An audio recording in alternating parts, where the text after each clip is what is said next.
की स्टार्ट होती है और हमें देखने के लिए मिलता है कि यहाँ पर सिचुएशन अभी भी सेम ही होती है, जिसके बाद दोनों ही अपनी-अपनी जगह पर खड़ी भी होती हैं। लेकिन जैसे ही वांग दोंगार की नज़र वांग क्यूआर पर पड़ती है, तभी वो काफ़ी ज़्यादा गुस्से से उसे देख रही थी। दोनों के ही एट्रिब्यूट्स काफ़ी अलग-अलग नज़र आ रहे होते हैं और साथ ही वांग दोंगार उसे देख के उस जगह पर ही फ्रीज़ हो जाती है। तभी हुई युहा उसकी तरफ को आ जाता है और यहाँ पर अब वो लड़की गुस्से से उसको देखती हुई कह रही होती है कि टीचर, क्या मैं यहाँ से जा सकती हूँ? तभी टीचर कह रही होती है कि हाँ ठीक है। जब भी वो वहाँ से जाने लग जाती है तो हमें देखने के लिए मिलता है कि अपना हीरो उसको रोक लेता है और उससे कह रहा था कि एक्सक्यूज़ मी। जिसके बाद वो लड़की पलट जाती है। तभी वो कह रहा था एक्चुअली उस दिन आपकी ये वेल गिर गई थी, मैंने उठा ली थी, मेरे पास वक्त नहीं था ये आपको रिटर्न करने का। अब यहाँ पर ये वांग दोंगार भी देख रही थी, उसे थोड़ी सी जेलेसी हो रही होती है। लेकिन तभी ये लड़की काफ़ी एटीट्यूड मारते हुए कह रही थी कि मुझे इसकी ज़रूरत नहीं। ये कहते साथ ही तुरंत ही वहाँ से चली जाती है और अपना युहाओ खड़ा हुआ देख रहा था। साथ ही हमें देखने के लिए मिलता है कि यहाँ पर अब वांग दोंगार उससे बात कर रही थी और कह रही होती है कि युहाओ, न जाने क्यों इस लड़की वांग क्यूआर के पास से मुझे काफ़ी स्ट्रेंज फीलिंग आ रही है। मुझे ऐसा लग रहा है कि उसकी जो सोल पावर की फ्लक्चुएशन है और उसके सोल पावर के एट्रीब्यूट भले ही मुझसे अलग हो, लेकिन फिर भी न जाने क्यों इतनी ज़्यादा कंप्लीट डिफरेंट होने के बावजूद भी कुछ अजीब सा फील हो रहा है। लेकिन इतनी ही देर में यहाँ पर टीचर जाओ आ जाती है और जैसे ही टीचर जाओ वहाँ पर आती है, तभी वो कह रही होती है कि अगर मैं इसके बारे में गलत नहीं हूँ तो फिर इस लड़की के पास में बस एक ही मार्शियल सोल है। ये सुनने के बाद तो यहाँ पर वांग दोंगार हैरान थी। लेकिन तभी यहाँ पर वो आगे कह रही होती है कि लेकिन extremely powerful red dragon martial spirit इसके पास में है। जिसके साथ ही अब वांग दोंगार और साथ ही अपना युहा दोनों ही उनके पीछे पीछे जा रहे होते हैं। तब वो बताने लग जाती है इस गोल्डन होली ड्रैगन स्पिरिट के बारे में और कह रही होती हैं कि सीनियर ब्रदर के पास में भी सेम ऐसी ही है। अब वो आगे चले जा रही थी और कह रही होती हैं कि ये जो गोल्डन होली ड्रैगन होता है वो काफ़ी ज़्यादा पावरफुल होता है और वैसे भी तुम्हें शायद इसके बारे में नहीं पता, लेकिन ये ब्लू लाइटनिंग रेक्स से है। जिसके बाद वो अपनी बातों को आगे कंटिन्यू कर रही होती है और हमें देखने के लिए मिलता है एक ड्रैगन जो कि बहुत ही ज़्यादा पावरफुल था। तभी टीचर जाओ बता रही होती है कि ये स्ट्रॉन्ग तो है ही, इसकी स्ट्रेंथ भी काफ़ी ज़्यादा है, लेकिन फिर भी ये बहुत ही ज़्यादा खतरनाक ऑर्थोडॉक्स ड्रैगन क्लैन से बिलोंग करता है। और हमें देखने के लिए मिलता है कि वाकई वो ड्रैगन काफ़ी ज़्यादा पावरफुल था। लेकिन अब टीचर ये बताने लग जाती हैं कि जो मूल लाओ का होली ड्रैगन है उसके पास में जो लाइट की पावर है वो बहुत ही ज़्यादा प्योर ब्लड लाइन है। तभी हमें ये भी बता रही होती है कि आगे की बात तो ये है कि वांग क्यूआर की जो मार्शल स्पिरिट है वो भी एक्सट्रीमली प्योर है। ये सुनने के बाद युहाओ और वांग दोंगार दोनों ही काफ़ी ज़्यादा शॉक्ड होते हैं और तभी युहाओ ये कहने लग जाता है तो इसका मतलब ये तो नहीं कि ओरिजिन हो सकता है शॉन्ग लॉन्ग का। तभी टीचर जाओ कहने लग जाती है कि हाँ इसके बारे में तुमने बिल्कुल सही कहा। गोल्डन ड्रैगन जो है ये जो एंसेस्टर पावर होती है ये इसको कैदर कर रहा है। साथ ही वो बता रही होती है कि अपनी पावर का इस्तेमाल करते हुए ट्विन ड्रैगन बॉर्न हो रहा है और साथ ही अब एक ड्रैगन गॉड की पावर हासिल कर ली है। इसके बाद वो आगे बता रही होती है कि अब जो ड्रैगन मार्शल स्पिरिट है वो और भी ज़्यादा स्ट्रॉन्ग हो गई है। वैसे तो ज़्यादातर जो सोल एसेंस इनका होता है ना तो वो ड्रैगन का होता है, फिलहाल इनके अंदर एंसेस्टर एलिमेंट लो है। और फिर हमें देखने के लिए मिलता है कि यहाँ पर उसकी एक्सट्रीम पावर भी हमें दिखाई जाती है। जिसके बाद वो ये कह रही होती है कि इसके बारे में तो मुझे बाद में ही पता चलेगा। वैसे तो ये काफ़ी ज़्यादा बड़ी लेगेसी है गोल्डन ड्रैगन मार्शल स्पिरिट की, वैसे तो मेन लेन के अंदर ही है ये। जिसके बाद अब दोनों इसके पीछे पीछे जा रहे होते हैं और वो ये कह रही होती है कि अब तुम्हें मार्शल स्पिरिट के पर्सपेक्टिव से बताऊँ तो डोंगार जो है वो इंडीड एक कम्प्लीटली डिफरेंट पर्सन है। जिसके साथ ही हमें देखने के लिए मिलता है कि अब यहाँ पर अपनी वांग दोंगार भी इसके बारे में सोच रही होती है और तभी वो ये बता रही होती है कि मुझे तो लग रहा है कि बस ये दोनों एक जैसी ही लगती है, इसके अलावा कोई भी सिमिलैरिटी नहीं। लेकिन तभी भी वांग दोंगार ये कह रही होती है कि चाहे जो भी हो लेकिन फिर भी मुझे कुछ स्ट्रेंज तो फील हो ही रहा है। टीचर जाओ आगे बढ़ जाती है और वो ये कह रही होती है कि ये ट्रू है कि वांग क्यूआर जो है वो हमेशा एक वेल पहन के रखती है जब भी वो बाहर जाती है। वो लड़की एक लोनर है और ज़्यादातर अकेले रहना ही वो प्रेफर करती है। वो ये भी बता रही होती है कि वैसे वो एडमिट हुई है इनर कोर्टयार्ड के अंदर और वो स्कूल के आउटसाइड से भी आई है। इसके अलावा वो उसके बैकग्राउंड के बारे में बताते हुए ये कह रही होती है कि जो इसका बैकग्राउंड है वो बहुत ही ज़्यादा मिस्टीरियस है, हमें इसके बारे में ज़्यादा कुछ नहीं पता चला और अगर हम उसे बेटर जानना चाहते हैं तो फिर ये कॉलेज के लिए भी काफ़ी ज़्यादा सही रहेगा क्योंकि हमें उसकी पर्सनैलिटी के बारे में पता चल जाएगा। लेकिन तभी यहाँ पर अपना युहाओ कहने लग जाता है कि टीचर जाओ कि आपके पास में कुछ अच्छा आइडिया है इसके बारे में। और यहाँ पर वांग दोंगार भी इसके बारे में सोच रही होती है। तभी यहाँ पर वो अपने क्लास पर करते हुए ये कहने लग जाती है कि हाँ कुछ दिनों के अंदर हमारी अकेडमी के अंदर एक काफ़ी ज़्यादा पावरफुल इनर कोर्ट डिसाइबल की हंटिंग होने वाली है जो कि स्पिरिट के लिए जाएंगे, यानी कि स्पिरिट रिंग। तो मुझे लग रहा है कि वहाँ पर वांग क्यूआर तो जाएगी ही लेकिन युहाओ तुम्हें भी एक सोल रिंग की ज़रूरत है ऐड करने के लिए, है ना।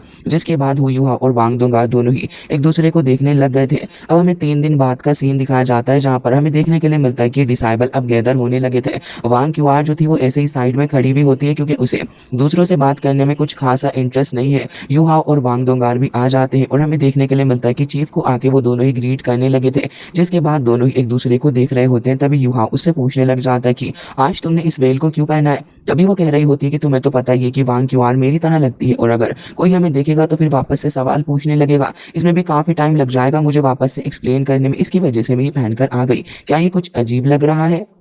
जिसके साथ ही अब वो यहाँ पर ये कह रही होती है कि यहाँ पर एक और पर्सन भी होना चाहिए था। तभी कोई तो यहाँ पर फ्लाई करते हुए काफ़ी तेज़ी के साथ ग्राउंड में आके खड़ा हो जाता है। उसकी उसकी एंट्री काफ़ी ज़्यादा टेंशन के साथ में हुई थी और हमें देखने के लिए मिलता है कि ये तो गोंग यांग है। जैसे ही वांग दोंग और यू हाओ दोनों ही उसको देख रहे होते हैं, तभी वो दोनों काफ़ी ज़्यादा खुश हो गए थे और कह रहे होते हैं कि अरे तुमने तो रिकवर कर लिया है। तभी वो कह रहा होता है कि हाँ, सोल लैंड के इंस्टीट्यूशन का बहुत ही ज़्यादा शुक्रिया है कि उन्होंने मुझे इतना लायक बना दिया है कि मेरी मोबिलिटी वापस से ठीक हो गई है और अब तो मेरी कल्टिवेशन भी बहुत ही ज़्यादा इंप्रूव हो गई है। तभी वो कह रहा होता है कि अच्छा, तो वांग दोंग असल में एक ब्यूटीफुल सी लेडी निकली, यू हाओ तुम वाकई में काफ़ी ज़्यादा लकी हो। तभी यू हाओ भी कह रहा होता है कि ग्रेट, सीनियर यांग ने यहाँ पे काफ़ी ज़्यादा अच्छे से अपनी इंजरी को रिकवर कर लिया है और मैं उनके लिए काफ़ी ज़्यादा खुश हूँ और इनकी कल्टीवेशन की प्रोसेस भी काफ़ी तेज़ी के साथ में चल रही है। तभी यहाँ पर वो अब पलट के देखने लग जाते हैं वांग क्यूआर को और कह रहे थे कि वैसे स्कूल के अंदर एक लड़की और है जो कि एग्जैक्टली लगती है वांग दोंग की तरह, तो क्या ये तुम हो? लेकिन वांग क्यूआर तो यहाँ पर बिल्कुल भी रिएक्ट नहीं करती बल्कि वो एटीट्यूड में ऐसे ही खड़ी रहती है। तभी हमें देखने के लिए मिलता है कि चीफ अब आगे आ गई थी और इन सभी डिसाइबल्स को अब आगे की प्रोसेस के बारे में समझाने लग जाती है। जिसके बाद वो सभी से ये कह रही होती है कि वैसे ही जगह स्टारडो फॉरेस्ट से थोड़ा सा बाहर है और साथ ही अब ये कहने लग जाती है कि ठीक है, अभी सारे लोगों को इंट्रोडक्शन एक दूसरे का देना चाहिए। तो हमें देखने के लिए मिलता है कि सबसे पहले तो यांगोंग ही अपने इंट्रो से स्टार्ट करता है। यांगोंग अब सबसे पहले अपना इंट्रोडक्शन देता है और कह रहा था कि मेरा नाम यांगोंग है, मैं 7th लेवल पर हूँ ऑक्सिलरी कॉम्बैट के और मेरी स्पिरिट जो है वो एक अर्थ स्पिरिट है। जिसके साथ ही वो आगे ये भी बता रहा था कि मेरे पास में एक 7th लेवल का ऑक्सिलरी ड्रैगन भी है और ये काफ़ी ज़्यादा पावरफुल रेनबो ड्रैगन है। अब वो ये कह रहा होता है कि मुझे एक 7th सोल रिंग की ज़रूरत है। अब युवाओं की बारी थी और वो कह रहा होता है कि मैं अपने लेवल 52 पर हूँ और मेरे पास में एक ट्विन मार्शल सोल है, स्पिरिट आई। इसके अलावा मेरे पास में आइस एम्पर की पावर भी है। जिसके बाद वो ये कह रहा होता है कि मुझे अपनी स्पिरिचुअल रिंग की ज़रूरत है और मुझे 5th लेवल की सोल रिंग चाहिए। जिसके बाद वांग दोंगार की बारी आती है और वांग दोंगार कहने लगी थी कि मेरे पास में एक 61 की स्ट्रॉन्ग अटैक की पावर है, साथ ही मेरे पास में एक martial soul blight goddess butterfly की पावर है और वो अपनी बटरफ्लाई को यहाँ पर शो भी करती है। जिसके बाद वो ये कह रही होती है कि वैसे मुझे सोल रिंग की ज़रूरत नहीं, फिर भी मैं यहाँ पर अपने यू हाओ के साथ में फ्यूजन स्किल को परफॉर्म करना चाहती हूँ जिससे कि मेरी मार्शल पावर और भी ज़्यादा इंक्रीज हो जाए और साथ ही मैं उसके साथ कोऑपरेट करके एक्शन करना चाहती हूँ। तभी यहाँ पर टीचर काहे इंप्रेस हो गई थी और अब वो इशारा करती है यहाँ पर वांग क्यूआर की तरफ को। वो तो यहाँ पे नखरीली लड़की ऐसे ही पिलर से लगी हुई खड़ी हुई थी और ऐसे ही खड़े होते हुए वो कह रही होती है कि वांग क्यूआर लेवल 60 गोल्डन ड्रैगन की स्ट्रॉन्ग ऑफेंसिव स्पिरिट। और ये कहने के बाद सारे लोग हैरान हो गए थे कि इस लड़की को क्या हो गया है और अपना यू हाओ तो बहुत ही बुरा मुंह बनाने लग जाता है कि भाई साहब, लड़की के पास भी इतनी सारी पावर है फिर भी एटीट्यूड तो देखो जरा। तभी यहाँ पर अब टीचर काय कहने लग जाती है कि ठीक है, अब हमें आगे बढ़ना होगा। हमें देखने के लिए मिलता है कि अब ये लोग सोल रिंग हासिल करने के लिए फॉरेस्ट के अंदर आ गए थे जहाँ पर ये लोग धीरे धीरे करके आगे बढ़ रहे होते हैं। लेकिन तभी हमें देखने के लिए मिलता है कि यहाँ पर एक स्टोन था और वहाँ से इनको पार करते हुए जाना होता है, बीच में वाटर था। अब यू हाओ यहाँ पर वांग दोंगार की तो हेल्प कर देता है, लेकिन जैसे ही वो वांग क्यूआर की तरफ को हाथ बढ़ाता है तो भाई साहब लड़की कह रही होती है कि मैं तुमसे कम नहीं और खुद ही जंप लगा के दूसरी साइड को चली जाती है मुंह बनाते हुए। यू हाओ फिर भी कुछ नहीं कहता, लेकिन वांग दोंगार को उसका ये बिहेवियर काफी ज्यादा ऑड लगता है। जिसके बाद अब हमें रात का सीन दिखाया जाता है। अब वांग दोंग जो था, सारे के सारे लोग बैठे हुए खाना खा रहे होते हैं, सभी ने फिश को ग्रिल किया था। तभी यहाँ पर अब यानगोंग इशारा कर रहा होता है वांग क्यूआर को खाने के लिए, लेकिन वो तो एज ऑलवेज मुंह बना के बैठी हुई होती है। तब अपना यू हाओ जो था जेंटलमैन की तरह कुछ फूड उठा के ले जाता है और उसकी तरफ को ले जाकर फिश को ऑफर करता है। पहले तो वो सड़ेला सा मुंह बना रही थी, लेकिन फिर भी यू हाओ की शक्ल देखते हुए जिसपे एक स्माइल थी, वो तुरंत ही फिश को ले लेती और फिर उसे खाने भी लगी थी। काफी रात का वक्त हो चुका था और बीस्ट का अभी भी कुछ अता पता नहीं होता, जिसके चलते यहाँ पर यानगोंग अपना यू और साथ ही वांग दोंगार सभी सो चुके होते हैं। लेकिन यहाँ पर वांग क्यूआर बैठी हुई थी अपनी एक मेडिटेटिव स्टेट में। लेकिन तभी उसे यहाँ पर कुछ फील होता है कि कुछ तो काफी ज्यादा स्ट्रेंज है। वो तुरंत ही खड़ी हो जाती है और खड़े होकर कह रही थी कि यहाँ पर कोई मूवमेंट है। तभी यहाँ पर यू हाओ खड़ा हो जाता है, वांग दोंगार भी और यानगोंग भी। यहाँ पर वो देख रहे होते हैं कि आखिर यहाँ पर किस तरीके की पावर मौजूद है। तभी हमने देखने के लिए मिलता है कि यू हाओ तुरंत ही अपनी स्पिरिचुअल डिटेक्टिंग पावर का इस्तेमाल करता है, जिसके थ्रू जैसे ही वो अपनी पावर का इस्तेमाल करता है तो वो डिटेक्ट कर पा रहा था कि यहाँ पे एक काफी ज्यादा खतरनाक बीस्ट है। और वो ये बता रहा था कि यहाँ पे एक बिहाई सिमेट्री कल्टीवेटर बीस्ट है जिसने 50,000 सालों तक कल्टीवेशन किया है। जिसके बाद हमें वो बीस्ट दिखाया जाता है। यू हाओ बता रहा था कि ये बीस्ट की पावर जो है वो पॉइजनस अटैक है और बहुत ही ज्यादा खतरनाक ये अटैक होते हैं। तभी टीचर काहे यहाँ पर आ गई थी और कह रही होती है कि इसकी जो सोल रिंग है वो सूटेबल रहेगी प्रॉपर्टीज के मामले में अपने यांगोंग के लिए। तो मैं चाहती हूँ कि यू हाओ तुम आगे जाओ और तुम कंट्रोल लो, बाकी वांग दोंगार और वांग क्यूआर दोनों ही आगे जाके इस मॉन्स्टर को जिंदा पकड़ने की कोशिश करेंगी। अब क्यूआर बिल्कुल भी सब्र खबर नहीं करती है और हमें देखने के लिए मिलता है कि वो तो तुरंत ही भाग गई थी। जिसके बाद यूहाओ एंड साथ ही अपनी वांग दोंगार भी जा रही होती है। तभी यहाँ पर यानगोंग भी जा रहा था, लेकिन तभी टीचर काय उसको रोक लेती है। वो बेचारा हैरान था कि आखिर उसे क्यों रोका जा रहा है। तभी वो कहने लग जाती है कि मैं इनके टीम को देखना चाहती हूँ और मैं चाहती हूँ कि इनका टीम वर्क और भी ज्यादा निखर के सामने आए। अब हमें देखने के लिए मिलता है कि वांग क्यूआर जो थी वो तो काफी तेजी के साथ भागती भी जा रही होती है, लेकिन दूसरी तरफ अपना यूहाओ और वांग दोंगार वो दोनों ही साथ में अब परफॉर्म कर रहे थे। यूहाओ उन दोनों को ही कह रहा होता है कि ऐसा करो, तुम बोथ साइड से इसको पकड़ लो और फिर उसके बाद में जाके इसके ऊपर अटैक करूंगा। अब वांग दोंगार तो उसकी बात तुरंत ही समझ जाती है, लेकिन हमें देखने के लिए मिलता है कि ये लड़की ये बहुत ही ज्यादा एरोगेंट थी, बिल्कुल भी बात नहीं मान रही होती। जिसके बाद हमें देखने के लिए मिलता है कि बीस्ट तो अपनी छाती कूट कूट के पगला रहा था और वो यहाँ पे आसपास काफी ज्यादा बुरा माहौल क्रिएट कर रहा होता है। लेकिन तभी हमें देखने के लिए मिलता है कि वहाँ काफी तेजी से आगे बढ़ता है और वांग दोंगार भी काफी तेजी के साथ में आगे बढ़ रही थी। जिसके बाद ये दोनों ही आगे बढ़ते हुए अटैक करने जा रहे होते हैं बीस्ट के ऊपर। लेकिन ये वांग क्यूआर काफी ज्यादा एरोगेंट लड़की थी, बिल्कुल भी एक्शन नहीं ले रही होती बल्कि अपनी ही जगह पर खड़ी होती है। जिसके बाद हमें देखने के लिए मिलता है कि अब बीस्ट के निशाने पे वांग दोंगार आ चुकी थी और वो उसके ऊपर अटैक कर रहा था, लेकिन इतनी देर में यूहाओ उसको अपनी पावर के थ्रू फ्रीज कर देता है। जिसके बाद हमें देखने के लिए मिलता है कि बीस्ट काफी ज्यादा गुस्सा हो गया था इस बात से, लेकिन तभी यहाँ पर यूहाओ ये कह रहा होता है कि अपनी फर्स्ट सोल की पावर का इस्तेमाल करो। दोंगार वैसा ही करती है और बीस्ट के ऊपर जैसे ही अटैक होता है वो दूर जाके वहीं पानी में गिर गया था। जिसके बाद उसे काफी ज्यादा गुस्सा आ रहा था और उसका गुस्सा इस बात से ही पता लगाया जा सकता होता है कि यहाँ पर पानी काफी ज्यादा मूव कर रहा था और पानी के अंदर से काफी ज्यादा उसके चिल्लाने की भी आवाज आ रही होती है। यूहाओ और वांग दोंगार दोनों ही वहां पे खड़े थे, लेकिन वांग क्यूआर वो अलग जाके खड़ी हो जाती है, न जाने किसी बात का एटीट्यूड दिखा रही है। तभी हमें यूहाओ के थ्रू यहाँ पर पता चलता है कि जो पॉइजनस मिस्ट आ रही है पानी के बाहर ये बहुत ही ज़्यादा खतरनाक है और अगर हमने इसे इनहेल किया तो फिर रैपिड हो जाएगा इसका अटैक और साथ ही हम लोग तुरंत ही कोमा के अंदर चले जाएंगे। जिसके बाद बीस्ट अगेन अपनी छाती कूदते कूदते बाहर को आ रहा होता है। तभी यूहाओ कह रहा था कि इसे जल्द से जल्द अबंडन करना होगा और हमें देखने के लिए मिलता है कि यूहाओ तुरंत ही अपनी आइस ब्लू आउटलाइन स्किल का इस्तेमाल करते हुए आसपास की जगह को फ्रीज कर देता है। दोंगार तुरंत ही बच जाती है और बीस्ट यहाँ पे अगेन एक बार फिर से यूहाओ के जाल में फंस गया था। जिसके बाद अपनी सेकंड स्किल का इस्तेमाल करती है अपनी दोंगार और तुरंत ही लाइट ऑफ बटरफ्लाई गोड का इस्तेमाल करते हुए काफी स्ट्रॉन्ग अटैक से बीस्ट को घायल करने की कोशिश कर रही होती है। लेकिन यूहाओ तब शॉक हो गया था जब बीस्ट तुरंत ही आके अटैक करने वाला होता है दोंगार के ऊपर। दोंगार खुद भी हैरान थी, लेकिन यूहाओ तुरंत ही अपनी first soul skill mental power का इस्तेमाल करते हुए तुरंत ही दोंगार को बचा लेता है। जिसके बाद हमें देखने के लिए मिलता है कि बीस्ट अब चिल्ला रहा था, वो पागल हो रहा होता है, आसपास की जगह को पागलों की तरह मारे जा रहा था। तभी यहाँ पर अपना यूहाओ अब दोंगार से कह रहा होता है कि दोंगार हमें पीछे हटना होगा, लेकिन यहाँ पे लड़की अलग ही नशे में है। अलग ही नशे में होते हुए लड़की न जाने क्यों ही पागलों की तरह अब इस पागल बीस्ट के पास चली जाती है। हालांकि उसे पहले से ही गुस्सा आ रहा है, लेकिन अपनी पावर का शो ऑफ करने के चक्कर में अब ये अटैक करने लग जाती है बीस्ट के ऊपर। हालांकि यूहाओ कमांड देने वाला बंदा था और अपनी टीम की बात ना मानते हुए इस लड़की ने तुरंत ही उस बीस्ट को और भी ज्यादा ऑफेंड कर दिया था, जिससे कि अगेन वो अपनी छाती कूट कूट के पागल हो रहा था। अपने सिर पे भी मार रहा होता है। यूहाओ लड़की को तुरंत ही पकड़ के वहां से लेके जा रहा होता है, लेकिन ये तो खुद को छुड़ा लेती है। उसके बाद अगेन बीस्ट के सिर पे आके अटैक कर देती है। जिसके बाद हमें काफी सारी लाइटनिंग भी देखने के लिए मिलती है। जिसके बाद यहाँ पर ही बीस्ट का खेला खत्म हो चुका था, लेकिन अब हमें देखने के लिए मिलता है कि यानगोंग काफी ज्यादा खुश था इस बीस्ट को हासिल करने के बाद। वो यहाँ पर यूहाओ को थैंक्स बोल रहा था और वांग दोंगार को भी। अब यहाँ पे टशन मारती हुई दीदी भी आ रही होती है, लेकिन वो उसका बिल्कुल भी रिस्पॉन्स नहीं करती है, जिससे कि यानगोंग को काफी ज्यादा बुरा लगता है। लेकिन तभी टीचर काय यहाँ पर आ गई थी। वो कह रही होती है कि यानगोंग जाओ जाके बीस्ट को एब्जॉर्व कर लो। जिसके बाद वो तुरंत ही उसकी सोल रिंग को एब्जॉर्व करने के लिए वहां से चला जाता है, लेकिन टीचर काय का मूड बिल्कुल ही खराब नजर आ रहा था और हमें देखने के लिए मिलता है कि यहाँ पर वो तुरंत ही आगे आ गई थी और कह रही होती है कि तुम यूहाओ, मैं तुमसे बात कर रही हूँ, तुम मेन कंट्रोलर थे और तुम ही मोबिलाइज करने वाले थे सारी चीजों को, लेकिन फील्ड के अंदर जाके तुमने क्या किया है तुम्हें पता भी है। जिसके साथ ही वो ये भी कह रही होती है कि मैंने तुमसे कहा था कि वांग दोंगार और वांग क्यूआर दोनों को ही अरेंज करना होगा, लेकिन तुमने वांग क्यूआर को कुछ भी नहीं कहा। जिसके बाद यूहाओ अब वांग क्यूआर की तरफ को ही देखने लग जाता है और वो अगेन अपना मुंह दूसरी तरफ को फेर लेती है। अब यूहाओ तुरंत ही यहाँ पर सॉरी बोलने लग जाता है और वो अपनी गलती को एडमिट करते हुए कह रहा था कि हाँ मेरी गलती है, मैंने आपको नेग्लेक्ट कर दिया।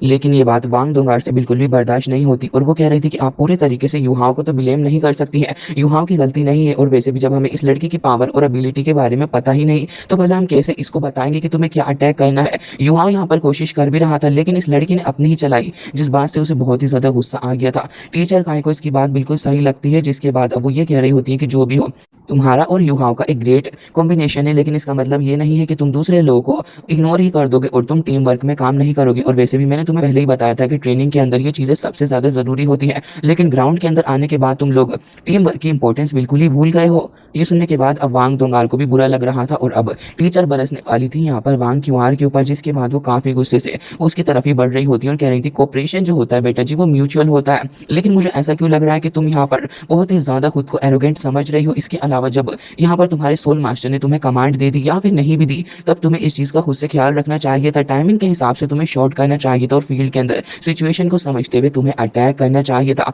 लेकिन मुझे समझ ही नहीं आया कि तुम आखिर फील्ड के अंदर क्या कर रही थी। जब तुम्हारे लीडर ने तुमको कह दिया कि तुम्हें इस वक्त पे अटैक नहीं करना है, तो फिर तुमने फाइट क्यों की। जब यूहा वहां से सभी को कह रहा था कि रोज मत करो, तो फिर तुमने जानबूझकर वहां पे जाके जानबूझकर तुमने अटैक किया। इसके अलावा तुम्हारी बहुत ही बड़ी गलती है, तुम्हें इस चीज को सोल्व करना होगा, लेकिन इसके बावजूद भी यहाँ पर वो झूठ बोल देती है। जिसके बाद यहाँ पर अब वांग दोंगार को और भी ज्यादा गुस्सा आने लगा था। वो आगे बढ़ के बोल रही होती और कह रही थी कि इसमें मेरा कुछ भी लेना देना नहीं है, भला मैं ही क्यों खुद को हाइड करूं। जिसके बाद वो ये कह रही होती है कि मैं अपने एनिमी से बिल्कुल भी नहीं घबराती, अगर मेरे सामने मेरा एनिमी आएगा तो फिर मुझे तो उसके ऊपर अटैक करना ही होगा। जिसके बाद यहाँ पर टीचर काय को बहुत ही गुस्सा आ गया था, क्योंकि उनकी भी बर्दाश्त की हद हो चुकी होती है और वो कह रही थी कि ऐसा लग रहा है कि अब तुम कुछ ज्यादा ही खुद को समझ रही हो, तुम अपने पार्टनर और साथ ही टीम वर्क को बहुत ही ज्यादा अंडर एस्टिमेट करती हो और ऐसा लग रहा है कि तुम अपनी पावर को कुछ ज्यादा ही समझती हो। हमारे यहाँ श्रेक में ऐसा बिल्कुल भी नहीं होता और तुम मेरे हिसाब से क्वालिफाइड नहीं हो श्रेक के अंदर रहने के लिए। तो फिर मैं इस चीज पर इंसिस्ट करना चाहूंगी कि क्यों ना तुम्हें इनर कोर्ट से बाहर ही निकाल दिया जाए, और मैं इसके बारे में जरूर से एक बार सोचूंगी। ये सुनने के बाद तो यहाँ पर हमें देखने के लिए मिलता है कि वांग दोंगार भी काफी ज्यादा डर चुकी थी इस चीज को सुनने के बाद, और साथ ही वांग क्यूआर अब उसे बहुत ही गुस्सा आ रहा होता है, अपने हाथों को भींच लेती है, लेकिन टीचर की धमकी ये काम कर जाती है और अब वो ये कह रही थी कि ठीक है अब से मैं आपके ऑर्डर को फॉलो करूंगी। जिसके बाद यहाँ पर थोड़ा माहौल जो था वो शांत हो गया था और जिसके बाद अब टीचर काय आगे आ रही होती है और कहती है कि हमारे श्रेक के अंदर टीम वर्क सबसे पहले आता है, समझी तुम। जिसके बाद हमें देखने के लिए मिलता है कि यानगोंग ने भी अपनी 7th सोल रिंग को एब्जॉर्व कर लिया था और अब वो तुरंत ही उठकर खड़ा हो जाता है। उसे काफी ज्यादा पावरफुल फील हो रहा होता है। तुरंत ही युहाओं के पास आ गया था और कह रहा होता है कि तुम्हारा बहुत बहुत शुक्रिया जूनियर ब्रदर। तभी यहाँ पर युवाओं कहने लग जाता है कि सीनियर ब्रदर हम लोग एक टीम हैं और मुझे नहीं लगता कि हमें एक दूसरे को शुक्रिया अदा करने की ज़रूरत है, हमें बस राइट सोल रिंग ढूंढनी है अपने अपने पार्टनर्स के लिए। जिसके बाद हमें देखने के लिए मिलता है कि यहाँ पर अब वांग क्यूआर भी उसकी बातों को सुन के इग्नोर मारती है। हालांकि इसके बाद अब हमें अगले दिन का सीन दिखाया जाता है और हमें देखने के लिए मिलता है कि यहाँ पर ये लोग स्टार दो फॉरेस्ट के अंदर आ गए थे। जिसके बाद टीचर अब ये कह रही होती है कि वैसे इस फॉरेस्ट के अंदर दिन में चलना बहुत ही ज़्यादा खतरनाक है और रात में तो उससे भी ज़्यादा, तो इसलिए हमें पहले एक कैंप बना लेना चाहिए। जिसके बाद हमें देखने के लिए मिलता है कि यानगोंग तुरंत इशारा कर देता है वांग क्यूआर को। तभी वांग क्यूआर यहाँ पर अब बात मानने लग जाती है और हमें देखने के लिए मिलता है कि इन लोगों ने अपना कैंप भी बना लिया था। अब रात में लोग बैठे हुए होते हैं, तभी यहाँ पर टीचर का इन सभी से कह रही होती है कि नाइट के फर्स्ट हाफ के अंदर मैं यहाँ पर पेट्रोलिंग करूंगी और उसके दूसरे हाफ में युहा और वांग क्यूआर दोनों ही करेंगे। ये सुनने के बाद तो यहाँ पर अब काफी ज्यादा बुरा अपनी वांग दोंगार को लगने लग जाता है, क्योंकि युहा अब वांग दोंगार के साथ नहीं बल्कि वांग क्यूआर के साथ में रहेगा। जिसकी बात वो पूछने लग जाती है और मैं क्या करूंगी टीचर का। तभी टीचर कायव से कह रही होती है कि तुम्हें और यांगोंग को कुछ भी करने की ज़रूरत नहीं है। जिसके बाद वो सभी को सोने के लिए कह देती है। इस बात पे तो वांग दोंगार को काफ़ी बुरा लग रहा था और वो ये कह रही होती है कि टीचर काय जो है वो बहुत ही ज़्यादा बाइस्ड है। तभी वो ये भी कहने लग जाती है कि मुझे बुरा लग रहा है। तभी वांग दोंग उसे समझाता है कि वो बस ऐसा इसलिए कर रही है ताकि हम वांग क्यूआर को अपनी टीम के अंदर अच्छे से शामिल कर सकें और तुम्हें परेशान होने की भी ज़रूरत नहीं है। जिसके बाद अब हमें देखने के लिए मिलता है कि अब इन लोगों की टर्न आ चुकी थी जहाँ पर इन दोनों को ही पेट्रोलिंग करनी होती है। यूहा भी अपने कैंप से बाहर आ गया था और वो यहाँ पर वांग क्यूआर के पास में आ जाता है। वो बैठी हुई होती है। तभी यूहा भी यहाँ पर आके अपनी स्पिरिचुअल पावर का इस्तेमाल करता है, क्योंकि उसे ये जो जगह होती है काफ़ी ज़्यादा ब्यूटीफुल लग रही थी। तभी स्पिरिचुअल डिटेक्शन शेयरिंग का इस्तेमाल करता है, जिससे कि अब वो भी अपने आसपास देख पा रही थी और उसे कुछ स्नेक वगैरह दिखते हैं। यूहा उसी के पास बैठ जाता है। तब वो कह रही होती है कि तुम्हारी सोल पावर जो है वो बहुत ही ज़्यादा काम की है। यूहा अब यहाँ पर एक बंद खाने लग जाता है और उसे भी दे रहा होता है, कह रहा होता है कि तो क्या तुम कुछ खाना पसंद करोगी। तभी वो उससे बंद को ले लेती है और अब उसे खाने लगी थी। यूहा उसे कह रहा होता है कि तुम इतनी ज़्यादा शांत क्यों हो, हम तो एक टीममेट हैं।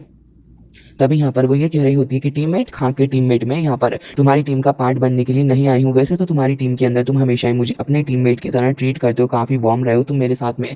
तभी यहाँ पर युवा कह रहा होता है कि हाँ, और ऐसा इसलिए भी क्योंकि तुम वांग दोंगार की तरह लगती हो। साथ ही ये भी कह रहा होता है कि सारे लोग काफ़ी ज़्यादा क्यूरियस है इस चीज़ को जानने के लिए। वैसे तो वांग दोंगार का कोई भी सिबलिंग नहीं है, लेकिन वाकई में तुम उसकी तरह लगती हो कुछ कुछ।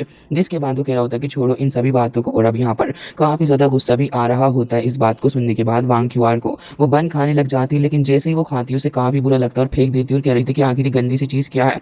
जैसे वो इस बन को फेंकती है तो युहाओं को उसके ऊपर काफी ज्यादा गुस्सा आ गया था। दोनों ही एक दूसरे को गुस्से से घूर रहे होते हैं, जिसके बाद हम देखते हैं कि युहा उससे कुछ नहीं कहता बल्कि चुपचाप अपने बन को उठा लेता है जो कि थोड़ा सा खाया हुआ था। जिसके बाद वो ये कह रहा होता है कि क्या तुमने कभी हंगर को फील भी किया है। जिसके बाद वो कह रही होती है कि एक वॉरियर कभी भी हंग्री नहीं रहता। लेकिन हमें देखने के लिए मिलता है कि युहा अब अपनी एक पास्ट स्टोरी शेयर करने लग जाता है और कह रहा था कि जब मैं बहुत ही ज़्यादा यंग था तब लाइफ बहुत ही ज़्यादा खतरनाक हुआ करती थी, बहुत डिफिकल्ट। मेरी मदर हमेशा ही मुझे सपोर्ट करने के लिए अपनी इनकम के थ्रू काफ़ी ज़्यादा चीज़ें करा करती थी। मेरा चाइल्डहुड बहुत ही ज़्यादा अजीब गुजरा है। साथ ही वो ये बता रहा था कि अगर बाहर बहुत ही ज़्यादा ठंड होती तब भी मेरी मॉम लॉन्ड्री किया करती थी। उनके हाथों पे जख्म पड़ गए थे, हमेशा ही ब्लड से सने रहते उनके हाथ।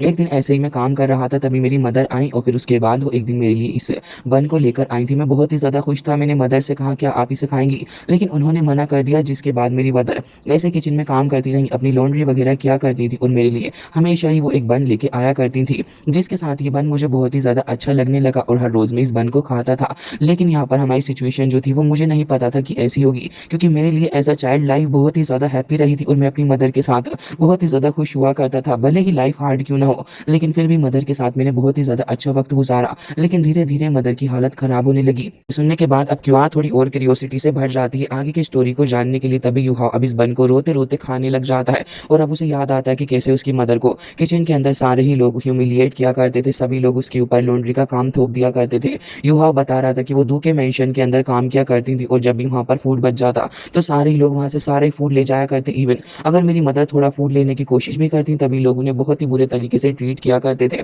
जिसके साथ ही हमें देखने के लिए मिलता है कि उसकी मदर के साथ लोग कितना ज़्यादा बुरा करते थे और अभी युहा ऐसा ही करते करते रोने लग जाता और वो आधा बन खा चुका था। जिसके बाद उसे अपनी मदर की बहुत ही ज़्यादा याद आती है। एक दिन उसकी मदर ऐसी बारिश में पड़ी हुई थी तभी एक काइंड बंदा आता है और उसे वही बन दे देता है। जिसके बाद उसकी मदर रोज़ रोज़ ऐसे ही शॉप पे से उस बंदे से वो बन लेने लगी। हालांकि वो काइंडनेस की वजह से ही वो बन दिया करता था, लेकिन युहा की मदर की हालत भी इस बीच काफ़ी ख़राब होने लगी। प्रेजेंट में हमें देखने के लिए मिलता है कि युहा इतना ज़्यादा रो रहा था कि बन के अंदर भी उसके टीयर्स जाके गिर जाते हैं।